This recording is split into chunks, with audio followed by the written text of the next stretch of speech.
Frank Sinatra, transcribed as Rocky Fortune. Hi. You know, sometimes my friends ask me, Rocky, why can't you hold a job? That's a good question. And I don't know the answer. Maybe I just get restless or something. Anyway, whatever it is, me and steady employment don't get along. Now, you take the last job I had, steward on a big luxury liner from Bermuda to New York. I figured I'd like to see the ocean, you know?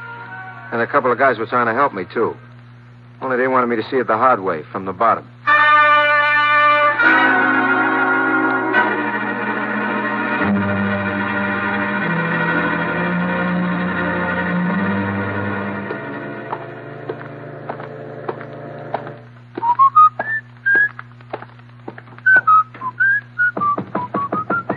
Come in. Pardon me, Miss Nightingale. This is sick bay, isn't it? Yes. Something wrong? My heart is going pitter-pat.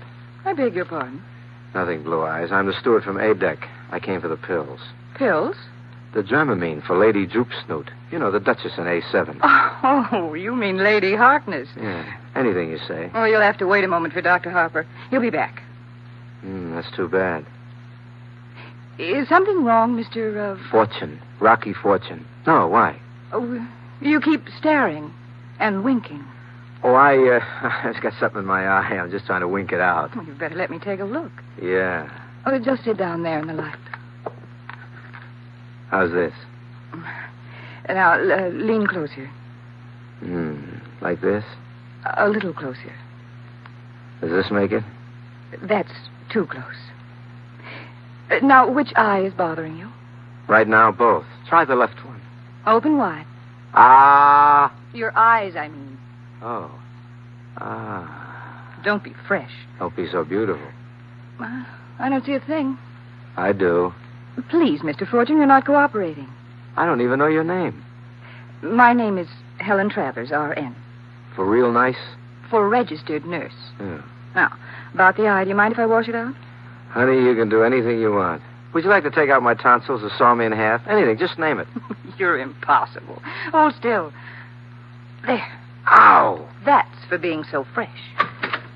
Something wrong, Miss Travers? Oh, hello, Doctor. The steward would like some Dramamine. Oh, seasick?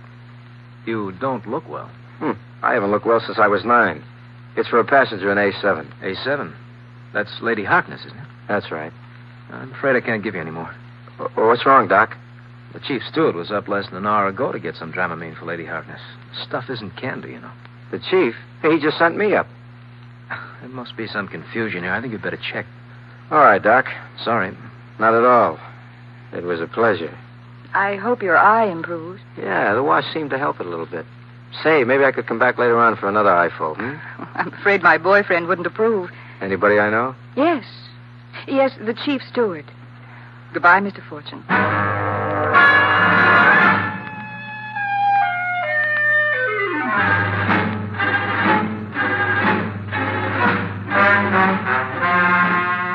I walk out on deck, still thinking about Helen Travers RN, which stands for Registered Knockout, and leg it down to A-Deck. I get my hand on the doorknob of A7 when I hear something which ain't exactly music. Lady Harkness! Lady Harkness! Open up! Open up!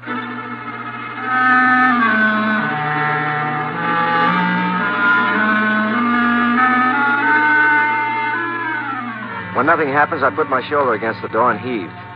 When nothing happens, I try the knob, and it opens. I practically fall into the cabin, which is dark in the inside of a coal miner's boot. The reason I fall is quite simple.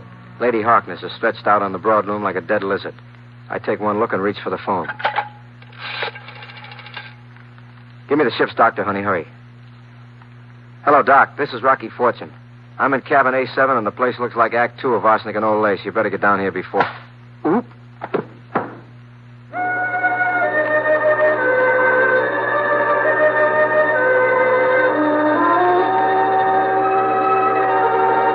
Whoever it is has been hiding behind the door when I come in. I never know what hits me. The top of my head exploded, and the floor kept coming up to meet me. Only it took a long time to fall, and I must have had some crazy dreams on the way down.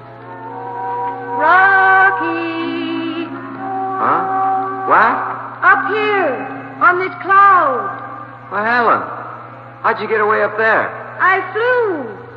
Come on up. How? Fly. Are you kidding? Try it. You can fly. Spread your wings. Holy mackerel, I got wings. Flap harder.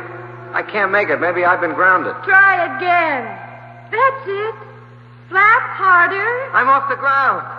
Hey, I'm falling. Helen, I'm falling. Helen, I'm falling. Helen. Take it easy, Rocky. My wing, I can't fly. Who can? Come on, snap out of it. Hey, where am I? In sick bay. What happened? My arm? Your arm is in a cast. How come? You must have fallen and sprained it. Dr. Harper told me to put a temporary cast on it, just in case it's badly hurt. Gee, feels like lead. What hit me? I don't know. We found you stretched out on the floor of Lady Harkness' cabin. Well, how's the patient? I'll say, you look awful. We've been through that already. Oh. How do you feel? Arm hurt? Not bad. Yeah, let's have a look, huh? Well, it's a nice job, Miss Travers. Thank you, Doctor. Oh, Fortune, if you can make it, the captain would like to see you. What's on his mind? Well, I don't know for sure, Mr. Fortune, but I'd guess it's the $50,000 worth of jewelry that was stolen from Lady Harkness. I staggered down to the old man's cabin, feeling like somebody left me in one of those fancy washing machines with the dial set on rinse dry. When I get there, the reception committee included Lady Harkness, who is about 60, wears a tweed suit, and talks like an English Tallulah. The chief steward, who looks like a clothing dummy, and the old man. 350 pounds of human meanness. Close the door, steward. Aye. I believe you know Lady Harkness. Aye. And the chief steward. We've had the pleasure. Sit down. Thank you. Thank you, sir. Thank you. Is this the man you saw, Lady Harkness? Young man, would you mind bending over? Me? You, up to it. Okay, but what for? Well, you see, it was dark and I'd been asleep. When I opened my eyes, I only saw this strange man leaning over me. I screamed and he put a pillow or something over my face before I could get a good look at him. Is this the man? Well, it might be, Captain. All right, Fortune. Straighten up. Do you mind if I sit down, Captain? I've had a hard tap on the skull. You will remain standing in the presence of a ship's officer. Thanks. No insolence. Excuse it. Now, would you mind telling me what this is all about? Fortune, there is $50,000 worth of jewelry missing from this cabin. I don't suppose you'd like to confess. Confess? Sure. I've been waiting all night to confess. You see, it was like this. Get this, Mr. Waters. Yes, sir. I crept in through the porthole, see? And Lady Harkness here was asleep. I scragged the ice. I beg your pardon. Heisted the jewels. She started to wake up, so I smothered her with kisses. Then she screamed. I saw I couldn't escape, so I called the doc on the phone. Then I carefully swallowed the jewels, hit myself on the head with a piece of stale salami, broke my own arm, and passed out. And I'd be very happy to sign a statement. That's screamingly funny, old boy. How'd you like a punch in the jaw? Just try it, Hercules. That's enough from both of you. Mr. Waters. Sir? I want Mr. Fortune's belongings searched. If you don't turn up those jewels, you have my permission to comb the entire ship from stem to stern. Yes, sir. Mr. Fortune, you may consider yourself discharged. You are confined to crew's quarters. Just a minute, Captain Bly. Well? Don't you think this amateur gumshoe work ought to be left to the law? Mr. Fortune, in case you are not familiar with the maritime code, on this vessel, I am the law.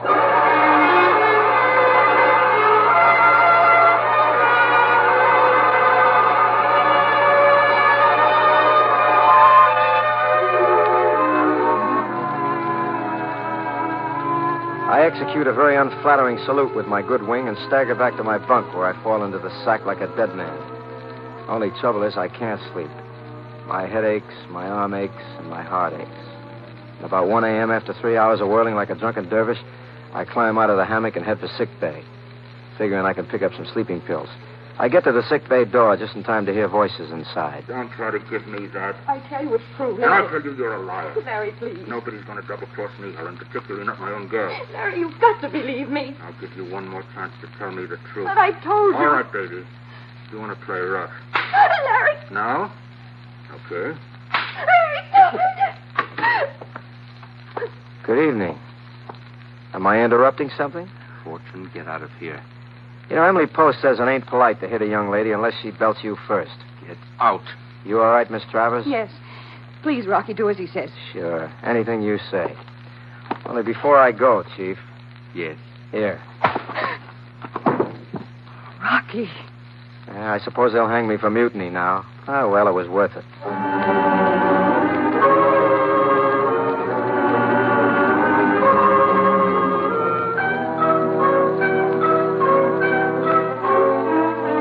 I go back to my pad and spend a few more restless hours trying to figure out what goes between Larry the steward and Helen Travis.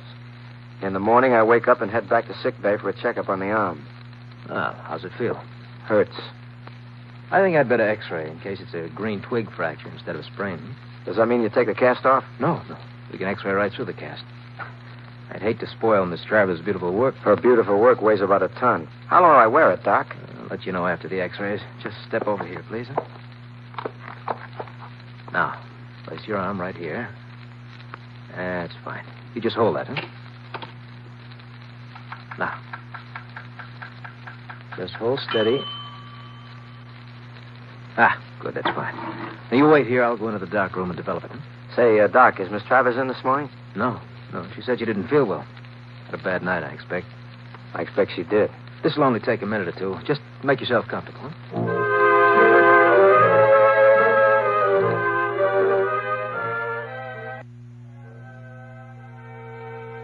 I sit down and slop my way through a couple of issues of National Geographic while the Doc steps into the dark room. After a little while, I have a visitor. Oh, it's you. Come on in, Chief. Looking for a little medical aid? I'm looking for Helen. Oh, that's a lovely mouse you got under your eye. Did you bump into a door? Very funny. Have a seat. The Doc's in the closet developing some x-rays. Is she here? Haven't seen her. Say, they find the missing jewels yet? You know darn well they haven't found them. Did you look in the captain's cabin? You know, I don't trust him. He's a sneaky character. Fortune, when we get into New York tomorrow, the police are going to have a little talk with you, and frankly, I wouldn't want to be in your shoes. Chief, I'm going to level with you. If you were in my shoes, I'd throw him away. What's that? It came from the dark room. Try that door there. Locked. There's another door that leads to the office. Come on. Here. Helen. Doctor! Holy smokes. Is he... Stone dead. Dr. Harper. Take it easy, baby. You can't do him any good now. What happened? I don't know. I came in late. I wasn't feeling too good. I remember that he wanted me to change the developing solution because he was going to x-ray Rocky's arm.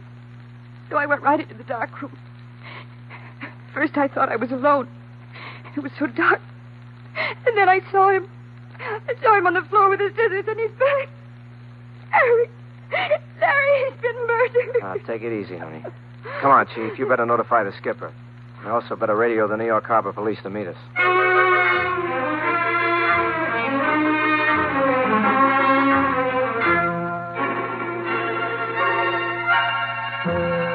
While the chief steward goes over to phone the old man, it suddenly occurs to me that I'd better have a couple of ready answers.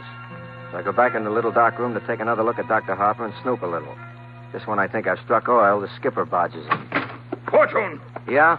I don't want anything touched. Just window shopping, Skipper. You are under arrest. What's the charge? Or don't you need one? The charge is murder. Now look, Captain. You will be placed under guard in the forward lazarette until the police board ship. Just what makes you think I slipped it to Dr. Harper? You were alone with him when the chief steward arrived. He was in the dark room. You had plenty of time to kill him and go back to the examining room. And you'll have plenty of time to pay for it, too. The rest of your life, I predict, Mr. Fortune. I got news for you, Skipper. As a fortune teller, you got a crack in your crystal ball.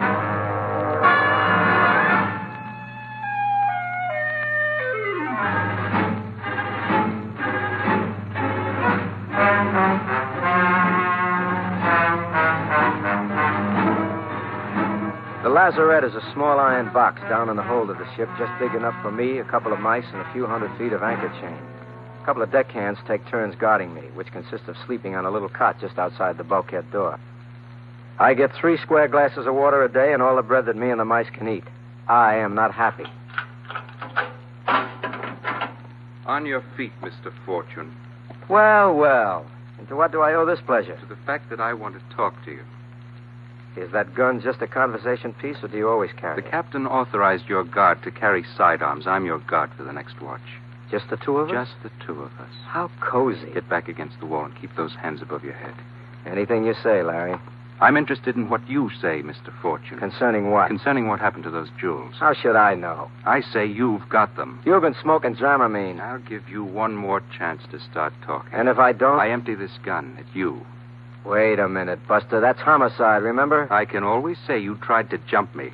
I don't get this. Is there a reward, or are you interested in those jewels for personal reasons? Just start talking. Okay, I'll talk. And make it good. I'll make it as good as I can. Is this good enough?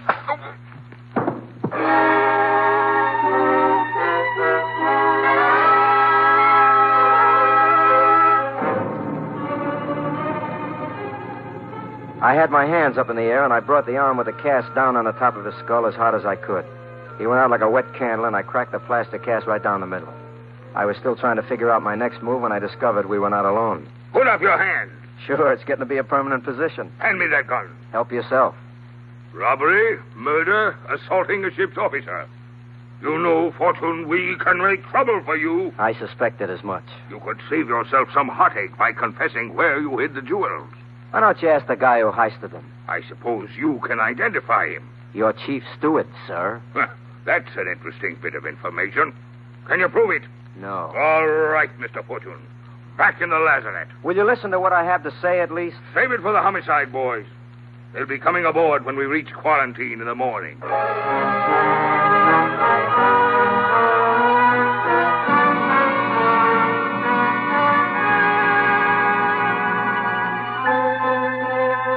So I am back in the Bastille with my rodent companions. I spend the rest of the night trying to imagine what it's going to feel like when they sit me down in a Sing Sing Chippendale with wiring by Con Edison. Trouble? You'll excuse the cliche, but it shouldn't happen to two dogs because one dog couldn't handle it all. Along about daybreak, I'm nervously peeling pieces of plaster off my arm when I get the shock of my life. But before I can recover, somebody arrives. All right, Fortune. On your feet. I've been on them all night. Let's go. The police cutter should be here in 15 minutes. Now, look, Captain, before the gendarmes start working me over, I think I can crack this case. Uh-huh. I'm serious. I can trap the Doc's murder in just 10 minutes. Will you listen to me? No. Well, can I at least get some medical attention? What for? This cast is falling off. And I'd hate to appear in a police lineup with a crummy cast. Might look like you twisted my arm. I'm not an unduly cruel man, Fortune. We'll let the nurse take a look at it. Atta boy, Captain. I knew that underneath that rough exterior that beats a heart of solid stone.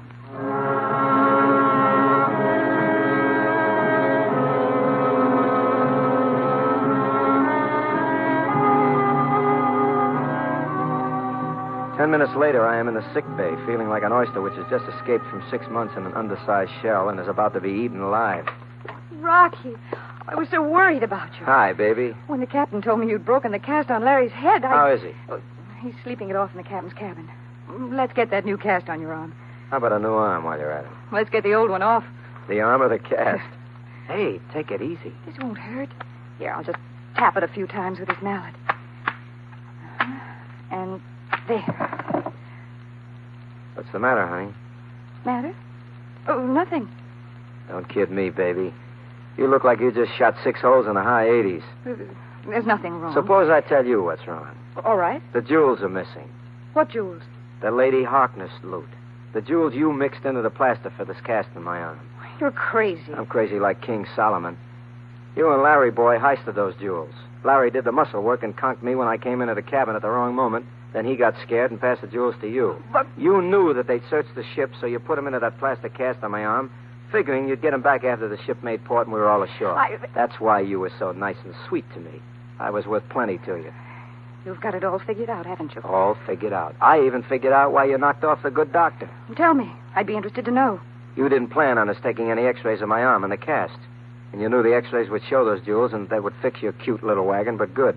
So you knocked him off and ruined the plates. I noticed the ruined plates in the dark room. Finished? I ran out of gas. You can save your breath and just put up your hands. You too? I'm going to need a special game warden if this keeps up. Get over there against the wall. My favorite position. All right. Where are they? Where are which? The jewels you took out of the plastic cast. That's an interesting question. I'll give you just 5 seconds to provide an interesting answer. I don't hear you, baby. 1, I can always say you tried to escape. Such a pretty girl, too. 2, I'm ready to pull this trigger, Rocky. Young and tender. 3, I mean it. Too young to have to die. 4. In the electric chair. All right. 5. Hold it! Grab her! All right. Quiet down, miss. You okay, Fortune? Okay, Skipper. Except for a slight heart attack. You heard what she said? I was listening through the porthole. So, what kept you? Well, I just wanted to give her enough rope to hang herself. You nearly gave her enough to include me. Oh, sorry. You know, I must apologize, Fortune. Until you showed me how the jewels had been hidden in your cast, I really didn't believe a word you said.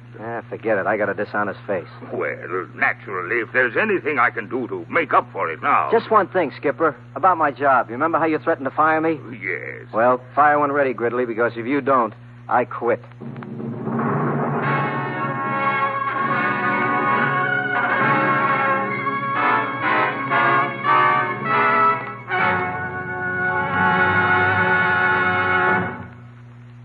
Tonight, NBC Radio has presented transcribed Frank Sinatra as that footloose and fancy-free young man known as Rocky Fortune. Others in the cast included Tony Barrett, Lynn Allen, Marvin Miller, Norma Varden, and Shep Menken.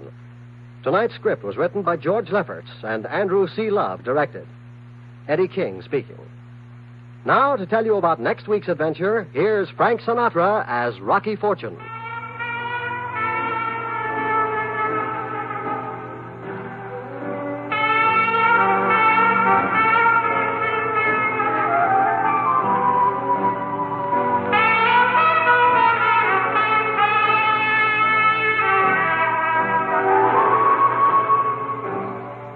Sometimes I don't know what this younger generation is coming to. Did I ever tell you about the 10-year-old cowboy who held up the stagecoach with a water pistol and got away with 50 grand? Of course, I thought the kid was only kidding. But as the man in the hot seat said, brother, was I in for a shock. I'll tell you about it next week. See you around. Next week, then, tune in again when Frank Sinatra returns as Rocky Fortune.